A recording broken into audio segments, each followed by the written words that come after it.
What is up, everyone, and welcome to the Optimus Fantasy Football Channel. I'm Nate Polvogt, joined by my co-host, the one and only Keith Flemming, who's not showing his luscious locks today. Apparently it's cold in his... There you go, Jen. I should have never told him.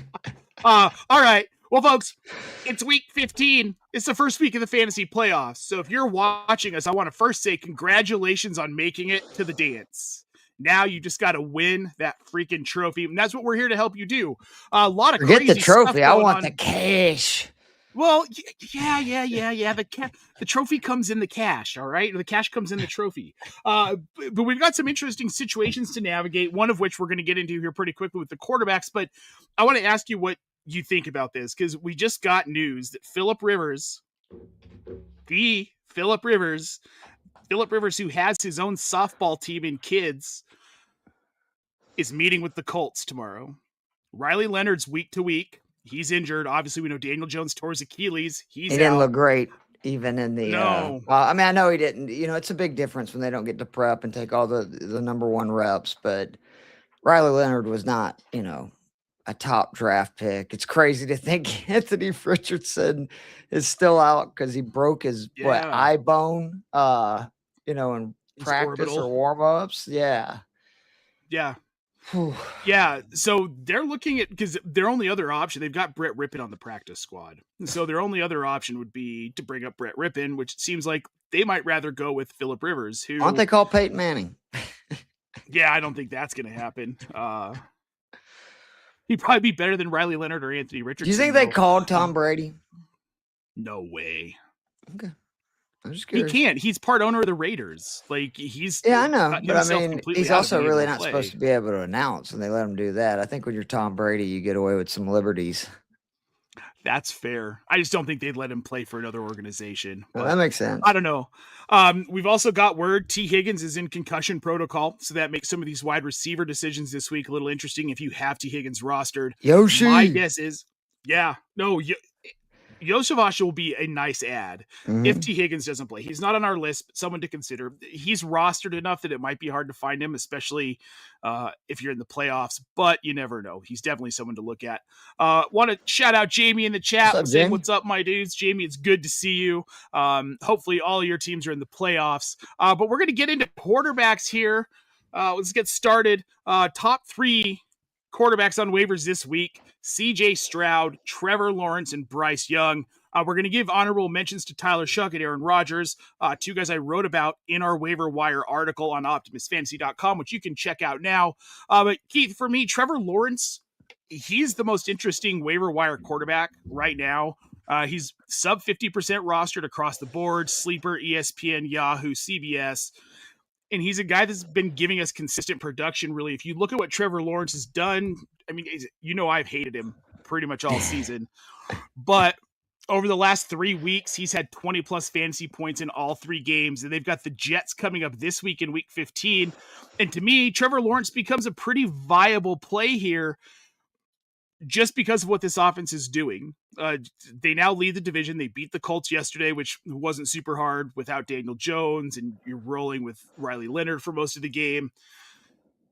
What do you think about Trevor Lawrence as we head into the fantasy playoffs? Is he someone that if you're needy at quarterback, even say one quarterback, you've got Jaden Daniels, that's not looking like it's going to go well the rest of the season. You need to pivot. That's you're really stoked to get him back. Yeah, right.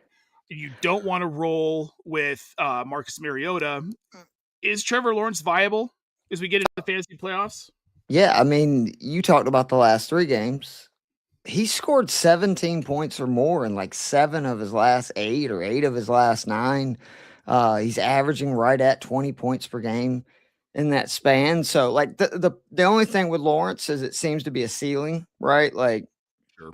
He doesn't really have these monster games, but he's getting, 15 to 21, 22 points almost every week, which if you're, trying to pick somebody off waivers, you can't ask for much more. I will say there's a guy on that list that is an honorable mention that I think the Shuck thing is real. He's starting to run a lot. The Saints are going to be down, in most games. I love how many points he scored this week in a game that they were in it to the end, obviously won the game. But I mean, he scored 19 points or more now in 3 straight. Yep. Or excuse me, 3 out of 4. He had the one bad game. I think he has slightly more upside. And the other guy that could just end up breaking out is CJ Stroud. It's been really like, I know, disappointing because he hasn't really scored any points since he came back. But that Texans offense looks good, man. Like they're throwing it so much too. They're now a top 5, offense in terms of pass plays per game. And they've played some pretty tough defenses in his first couple of games back.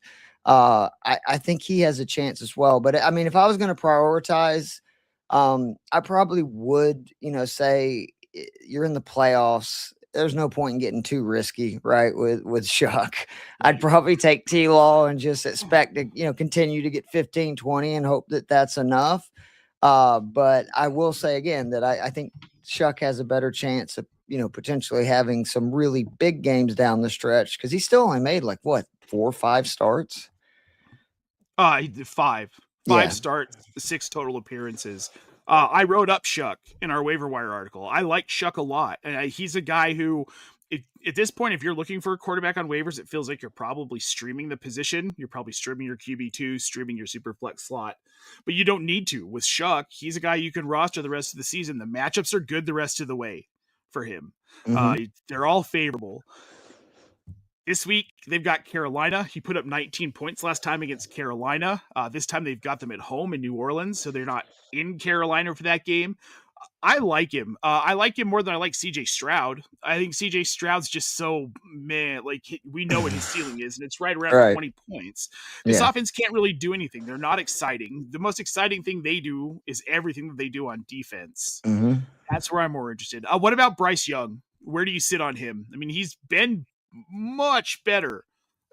I don't know that I trust it to completely trust it to continue, but also New Orleans, Tampa Bay, Seattle are their next 3 matchups. 2 of those 3, Tampa Bay and New Orleans, are very good quarterback matchups. Oh man, Tampa's arguably the worst defense right now in the NFL versus quarterbacks. I mean, that to me makes sense. The only concern I have with Bryce is all previous, bias, right? He's doing it. He's been very good. And it does, there's a reason if you really want to, play when people came back. Once they got, Coker back, and I mean, they've just started playing with Leggett, Coker, and Tet all, out there, and it seems to be, providing some mismatches. 2 of those guys are huge wide receivers, and then obviously again Leggett's got some shiftiness and stuff. But I would rather have Lawrence or Shuck, but at some point you have to stop denying Bryce Young. And Carolina's for real. It sucks because if the Panthers make the playoffs, it'll literally just be the Falcons and the Jets that have not made the playoffs this decade. That's it. Of course. Where do you sit on Aaron Rodgers? I mean, obviously he's been pretty bad. He had 1.68 points against Buffalo, but then he had 20 plus points against Baltimore last week. They've got Miami this week, which is a better defense than I think we're giving them credit for. But still, I mean, he's playing well enough. In a pinch, are you okay with grabbing him on the waiver wire? I mean, if you're desperate, the concern I'd have more than anything is Miami has decided to completely flip the script, and they're shortening games and just basically running it. I mean, Tua, I don't think has passed for more than 225 yards in a month, and they're either 3-1 or 4-0 in those games. I mean, all of a sudden Miami's 6-7. So I just worry that, it would be a shortened game and they're going to run the ball, try to keep it away. And then the other thing is just Rodgers supposedly has a broken hand, right? Is that right? Or left hand. Yeah. Yeah. So, I mean, I worry that he could, get hurt worse or, get knocked out. And I mean, the dude's 43 years old. I mean, but again, if you're in a pinch, I mean, you can do a lot worse than Aaron Rodgers. Yeah. Hello, I don't Kirk want Cousins. Yeah, right. And the thing is I don't want Rodgers past this week. I'll take him against Miami, but then they've got Detroit and Cleveland, and those are two defenses that are good enough that I feel like they're going to get to the quarterback. They do, and Miami gets to the quarterback too. So Miami's a defense I don't mind streaming this weekend either. I think this is a good matchup for them. I think that they can get a couple of turnovers, probably some sacks. It's what they do well. I think they have 12 sacks in their last 3 games, so they've been good at the quarterback. Yeah, it's pretty. Look, since week 10, they're defense 2 in total or in points per game. Wow. I did not know that. Nobody did. They're sneakily very good. Like you said, if you're looking for a defense to stream in the playoffs, they're a pretty good one. All right, Keith, let's move on to the running back position. It gets interesting here too. Blake Corum, obviously, he's the sexy pick this week. He had the touchdown last week. We're seeing him get consistent usage and split work with Kyren Williams. Granted, last week was a blowout, and we can talk about like, hey, it was easy to limit Kyren. Just give Corum that work. He got a lot of that early, though. I mean, like, because the touchdown, I think he had like 60 yards of a touchdown in the first either quarter or I know in the first half. So he's getting, carries. It is, to your point, kind of befuddling why sometimes they just decide we're going to give Kyren like 90% of the work. And I don't really understand what the equation is there. I think Lou and I maybe figured it out last night, and it comes down to this. You're saving Kyren Williams for the playoffs. So if you've got a guy in Blake Corum, which you do, who on a 31% snap share, you can give 12 carries and he'll get you 128 yards and 2 touchdowns. Right. Yeah. Plus he'll get you a receiving touchdown. Like yeah. I completely 100% get it. Chris Rodriguez and Devin Singletary are the other two on this list here that are, look, I'm going to be honest. Devin Singletary doesn't excite me. All right. But the volume's there. And specifically in New York, he was seeing red zone volume before the bye. That's what I'm looking for when we're talking about possibly rostering Devin Singletary. And Chris Rodriguez, he's just the bell cow, right? And it's on a bad team. But also with Jaden Daniels' injury, how much more are they going to run the ball? Could we see 15 to 20 carries a game from Rodriguez? I don't think that that's necessarily unreasonable. What he does with it, I'm not sure.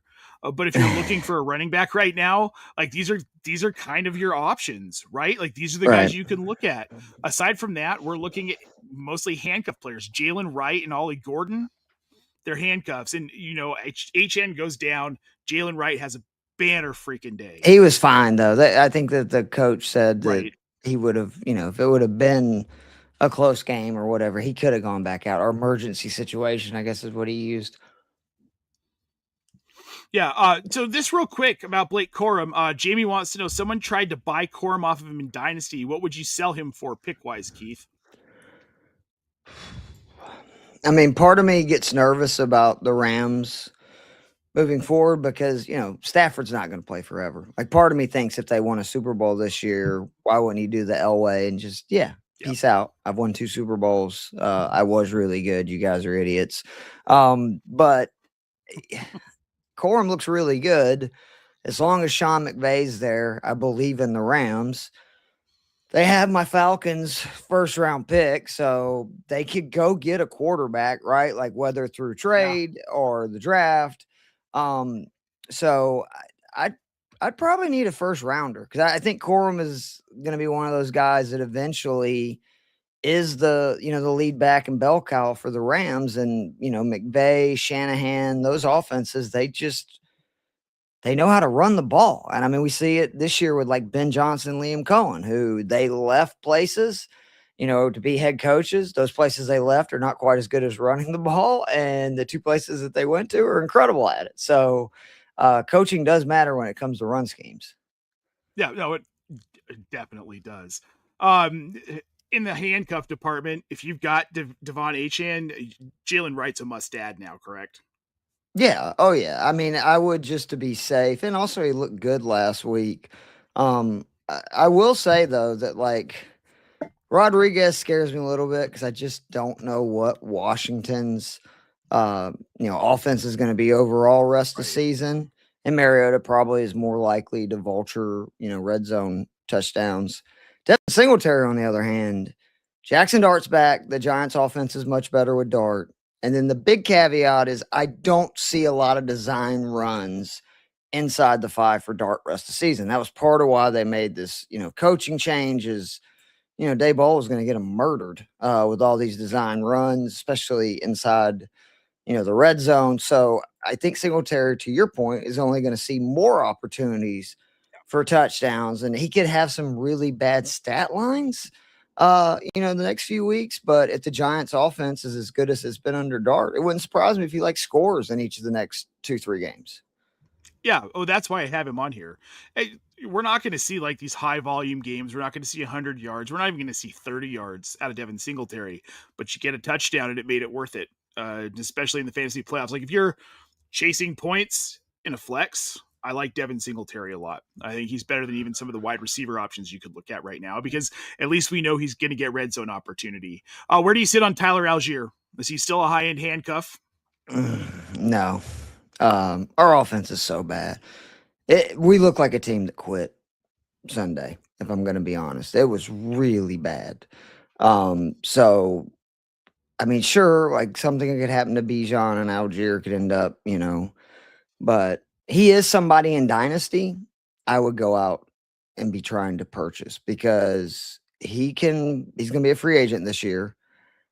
I think he's going to be like Michael Turner, who Turner set behind LT, proved when he was, given opportunities that he could be, a bell cow back. And then he signed with Atlanta, and we had one of our best 4 or 5 year stretches ever with him being the engine. It would not surprise me at all if we see that with Tyler Algier the next few years, where whoever signs him lets him be the feature back. He was 1,000-yard rusher as a rookie, and he really just did it starting the last 8 games. Yeah, he was very good his rookie season. Mm-hmm. I wrote him up a lot that year. And I agree with you. I think that in Dynasty, he's someone I want to grab. We're talking redraft, we're talking playoffs. I don't even think he's a handcuff at this point, because you're saying, this offense is so bad. Bijan still, obviously, you're starting him, but we're starting to get that tempered expectations level of starting him, with Justin Jefferson, who actually might be unstartable at this point. The other thing too is just I need to hear more about London, because I think that is so much of why the Falcons' offense is just awful.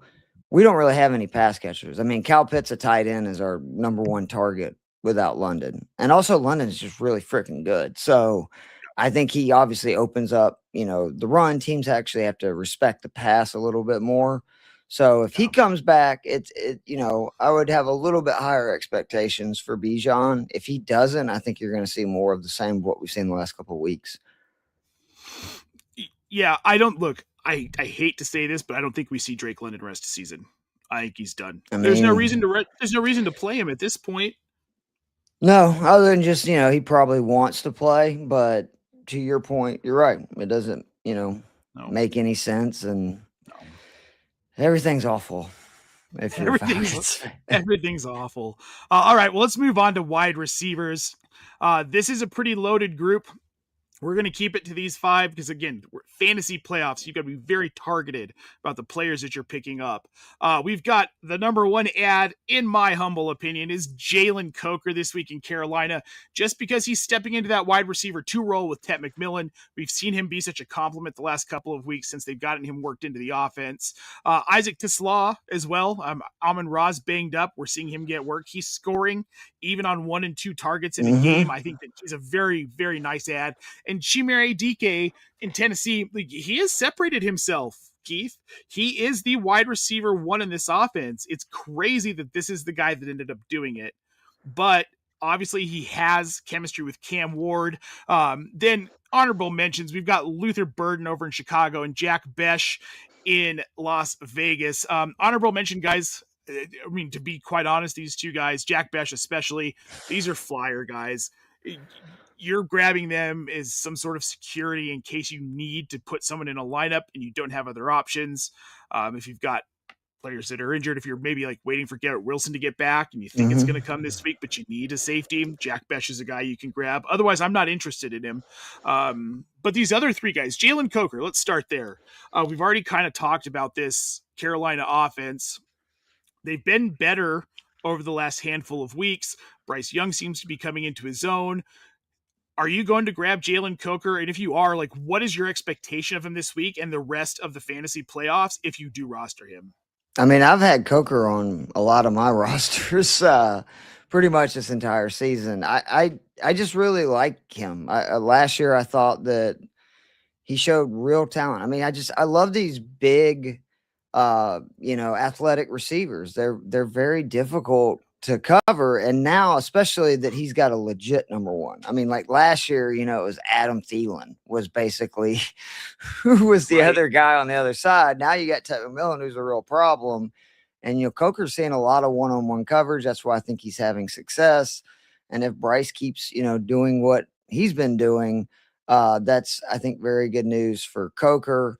I do want to say a name that you did not have on there that I still think should be rostered in all leagues is Devon Bailey for the Saints. I know it was rough this week, but he still got, I think, the second most targets on the team behind Johnson. He had either 4 or 5. That was a rain game, so New Orleans wasn't really throwing it a lot. They were in the game and not down, but previous 2 games, he got 15 targets, and his first 2 is, New Orleans' number 2 receiver. And it just with his size, he's always going to get red, zone targets because he's basically like a giant tight end as a wide receiver. And then DK, like, I think in PPR, he should be the number 1 guy for waiver wire because it's just guaranteed points. And at this point, like if you're picking up somebody off the waiver wire, you're dealing with injuries, you're looking for a wide receiver 3, etc. I just want guaranteed points, and he's going to get you guaranteed points because of, the kind of receiver he is. He's somebody that should catch at least 4 or 5 passes each week. If it's a full PPR, you should get 8 to 10 points. Yeah. I'm there with Coker too, though. Like, I feel like I'm there with Coker too. I feel like he's kind of a similar play where at this point, Carolina is reasonably vying for a playoff spot. So why not keep targeting the guy, right? If it's working, it's working. So either one of those. And then I like this comment here too. Jack Besh, I do like the future of Jack Besh. He was a 2nd round pick. You and I both saw him at the Senior Bowl last year. He won MVP of the game. A really sad story, but he looked so good all week. Probably bumped himself 2 rounds alone at the Senior Bowl, just impressing coaches. That's why he ended up in the 2nd round. From a dynasty perspective, he's going to be inexpensive. He's definitely someone you probably want to add. And then we did talk about this a little bit earlier, but yeah, with the emergence of Jalen Coker, Ted McMillan, Bryce Young is definitely a very interesting start in the playoffs. It's hard. It's a little butt puckering to try and trust him. But if you trust him, it could pay off very, very well. All right, we're going to move on to the tight ends, Keith. This week, Colston, Loveland, Colby Parkinson, and Brenton Strange are our top 3 options. Colby Parkinson has shown that he's just a part of this offense. It's a passing offense. He's the tight end 1. They run more 13 personnel than any team in the NFL, so they have multiple tight ends on the field all the time. Yeah, this is just a guy that I want rostered. If you've been streaming tight ends like a lot of us do, myself included, or you're in a multiple flex spot league where you can start 2-3 tight ends, tight end premium. I love Colby Parkinson as well. Brenton Strange is the other one on this list that I really, really, really like a lot. Again, I mean, we know what he is. We've seen what he does. He's healthy. He's back. He almost had a touchdown this weekend, got called back on that stupid penalty. I needed him to score. I did too. Would have been nice. But yeah, he walked right back into an 80% snap share. He had 6 targets, 3 catches. He did have a touchdown last week, and then he had 5 catches for 93 yards the week before after he came back. So consistent volume for Strange. He's someone that I want rostered. And now with the injury to Roma Dunze, not that he was seeing a ton anyway, but Colston Loveland becomes more interesting to me, Keith. I just think that he's going to see a little bit more volume, and we've already seen him gain the trust of Caleb Williams, and this is a playoff team. Yeah. Strange, to me, the main thing is he is, since he's returned among tight ends, got the highest QB rating when targeting that player. And we know Lawrence at times can be very, very erratic throwing the ball. So I think it's you know what I mean? Obviously, they're going to continue to get the ball to Strange if, that's who he's the most effective throwing to. And that, again, like just the Jags offense is becoming very condensed, especially if Washington's going to be out for any significant time. You're going to see a lot of Jacoby Myers, a lot of Strange, some Brian Thomas, which what world did we think that was going to be? Yeah, I think that Loveland's a good play. The only concern I have with the Bears pass catchers is this is Detroit 2.0 in the beginning, where they are going to pound the rock when they can. Yep. Like absolutely just pound it with both backs. And so there, there's going to be games, especially if they're up. I don't know how much they're throwing it, but he's been very effective. The guy that, I can't believe he's only 51% rostered, but Harold Fanning Jr., are we serious? Like this dude, I think is all the way up into the top 10 for tight ends this season already. And since Shador started, he is without a doubt his favorite target. And it's what I liked about Fanning earlier this season while I was telling people to add him. He gets so many looks because he lines up in the slot. He lines up, as a fullback. He'll line up as a tight end. Like they kind of use him as a Swiss Army knife, and that just, keeps him on the field a ton. And, Njoku has kind of become an afterthought in that offense, and it's the Harold Fanning show. So he's the guy that, like, for real. I will say, though, if T. Higgins is out as well, Gesicki, the other person you have for honorable mention, like, anytime either Chase or Higgins is out, Gesicki usually feasts. Yeah, well, and we had both of them yesterday, and Gesicki feasted. So, yeah, is he just a part of this offense now? Maybe. I mean, with Burrow back, it's possible. It is possible. But what I like the most about it is if T. Higgins misses time, obviously you're going to want to fire up Gesicki. Yep. Plain and simple. Harold Fannin is tight end 11 in PPR now after last week. So, and we've got Shooter Sanders. In that offense. Just think about that. Yeah. He played with Dylan Gabriel, Joe Flacco behind a bad offensive line. Like, it's pretty remarkable that he's tight end 11. Look, we as a channel were so freaking high on Harold Fannin coming into this season. I think all of our analysts, Kevin, you, me, Casey, Lou was high on him. Evan was high on him. So we all saw this coming. I, though, saw it coming with a better quarterback. And that's all I can really say about it. I think Shador might be their best quarterback. Well, yeah, I'm not debating that. I'm just saying with a better quarterback in general. You're saying because where he would have got drafted somewhere different. We didn't talk about Sanders. Would you add him if you're desperate? No. Okay. No. Well, here's why. Look at their schedule. Chicago, Buffalo, Pittsburgh. I want none of that for Shador. I don't want that in my fantasy lineup. I think there's a chance he develops into something serviceable in the NFL at some point. What he's been playing right now is street ball, and that's fine. But defenses are going to start to figure it out when you've got to run a 3 teams like that. Because like Chicago's defense is no joke. They're going to put the hurt on him. And these are games where I think he could have 5 or less fantasy points. I mean, I like the last. I agree the Bears is probably a tough matchup. But I think the Bills, because they score so many points, again, probably getting garbage time early. And the Steelers are awful versus the pass. Like they're one of the worst passing defenses in the NFL. But division games are different. That's fair. I don't like these kinds of players in division games because they're just such a weird one-off type deal. That's fair. All right, let's move on to the kickers, Keith. Not everybody plays in kicker leagues, but those of us who do know how important it is to have a good kicker. We're going to start off with the thicker kicker, Harrison Mevis, Los Angeles Ram. He's just been good. This is a guy that I don't mind adding the rest of the season in a high-scoring offense. Matchups aren't great. They're not phenomenal for him. Our fantasy projections on optimusfantasy.com have him with an F grade. But it doesn't matter to me because this is an offense that's going to score points. He's going to get extra point opportunities. He's going to get field goal opportunities. Riley Patterson, I know it says he's Detroit. That is incorrect. He is in Miami. But Riley Patterson in Miami, again, this is another thing. This is an offense that stalls a lot. So I like... Well, they're running all the time. I mean, like, how easy is it to score touchdowns when you're running 60% of the time? Right? Not easy. So Riley Patterson's just been good. I think he's kicker 10 on the season. He missed week 1.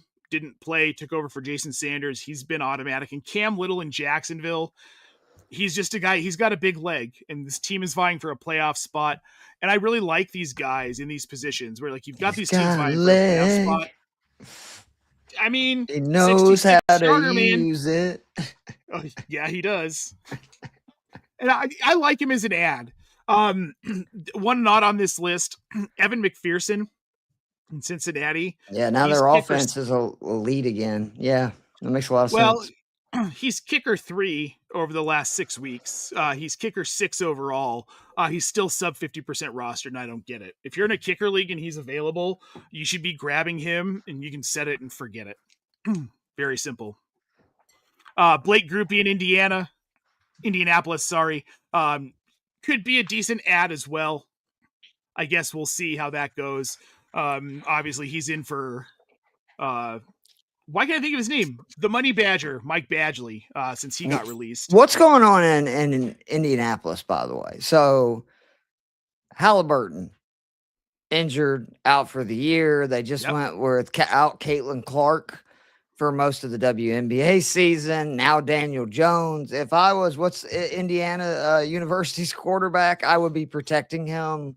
Put him in bubble wrap. Yeah, do something. Because, like, goodness gracious. I mean, that's insane. Like, that's 3, special seasons just kind of thrown down the drain. And I hate it for the Colts. I really do. And especially for Daniel Jones. I mean, I don't know if you saw, he was out there limping around in a boot before the game was over. I don't know too many guys that would come back on the field, right? And, be trying to, get up their teammates. So I hate it for him. I still think he's going to have a pretty substantial market this year because teams like my dumb Falcons, the Jets, etc. There's a lot of teams that need a quarterback. Yeah. And Achilles is something he should be able to come back for, like, by the start of the season. Yeah. Just hopefully he doesn't turn into what Aaron Rodgers was after his Achilles tear. Or Kirk Cousins. Or Kirk Cousins, for that matter, yeah. I don't know. He's too young for that. That's the difference. He's 10 years younger than, like, those guys, So I'm going to pose this question, and we'll get everybody out of here so we can get to Monday Night Football.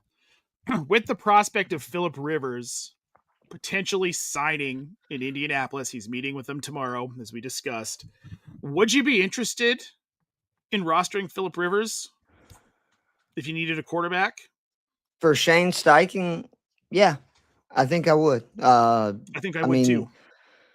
You got to remember they have Jonathan Taylor, so I'm assuming they are going to go to a more run-heavy offense, but something Phil Rivers was very good at, even to the end, was play action, right? Like, he was very good on play action.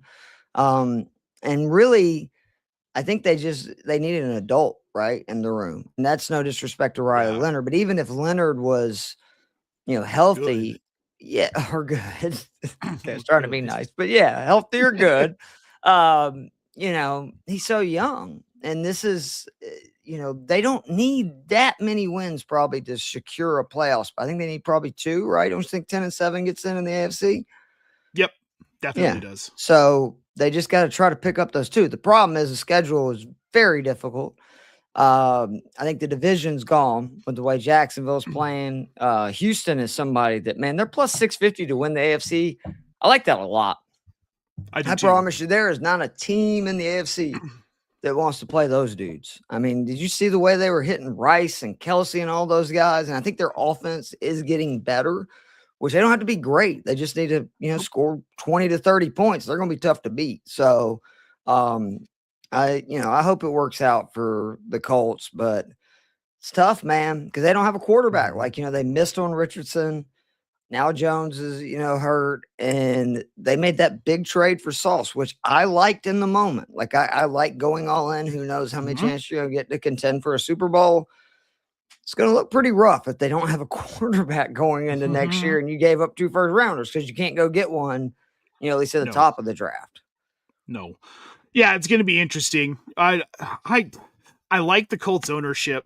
I really think that Jim Irsay's daughters are doing a fantastic job. I love the involvement that we're seeing from them. This is a franchise with a bright future.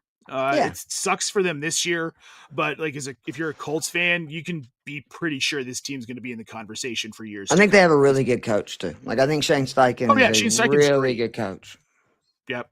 Jonathan Gannon from the same staff, not as good. Notice we didn't talk about one Arizona player on this show today. The three worth having are already rostered. There's nobody left on that offense. Right, Michael Wilson's not widely available. Do you ever remember anything like this? Because I can't. With Wilson? No, this is crazy. I mean, is it at this point? Do you question what the hell that organization is doing when you had this guy and you wouldn't throw him the ball? This is why Jonathan Gannon's going to lose his job over this. Because I mean, it's shocking. Like in the first 2 weeks, it was kind of like, okay, this week you have to take it from a full no Dortch, right? So like they didn't really have a run game. They knew where the ball was going. I mean, at some point, you know that it's basically going to Wilson and McBride, and they still couldn't stop him. I think I saw earlier today that his 17 game stats for, what his projection would be with the 3 games without Marvin Harris Jr. He'd have over 2,000 receiving yards. It's like 130 catches, 11 touchdowns. It's like, is this guy Jerry Rice all of a sudden? Like, what is going on? He has 3 games of 15 or more targets, 15, 16, and 18. That alone is insane. But then he has 3 games of 10 plus catches, 11, 10, and 15. And in each of those games, he had 100 plus receiving yards. We're talking about a week 11. He had 15 catches for 185 yards. He had 30 fantasy points without a touchdown. He's going to join Drake London and I think it's pretty safe. None of the receivers tonight outdo his total to have more than 1 week this season as wide receiver 1.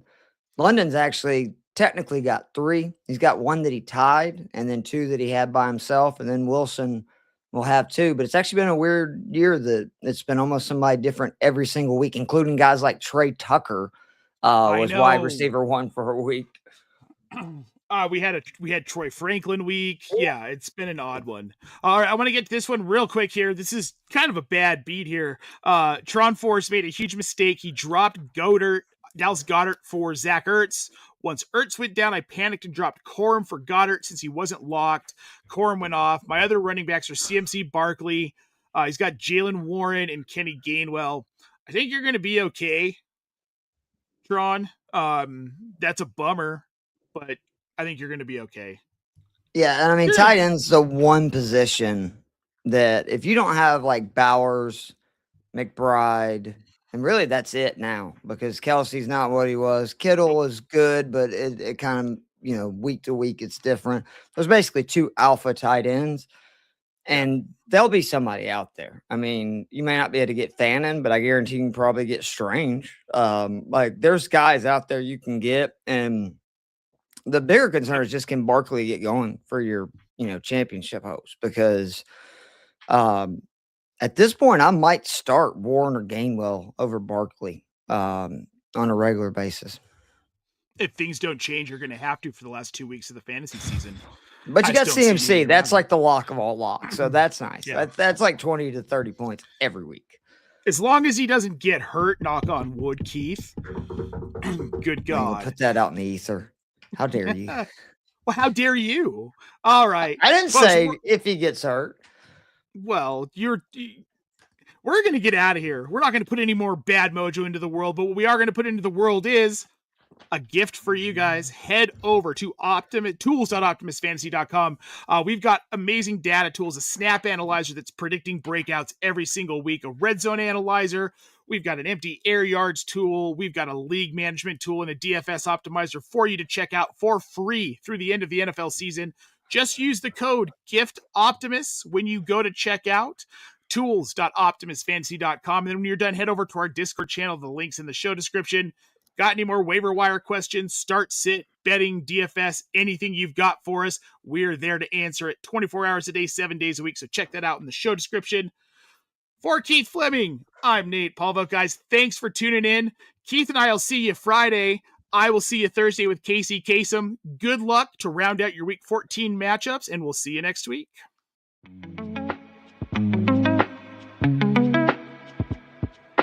Thank you.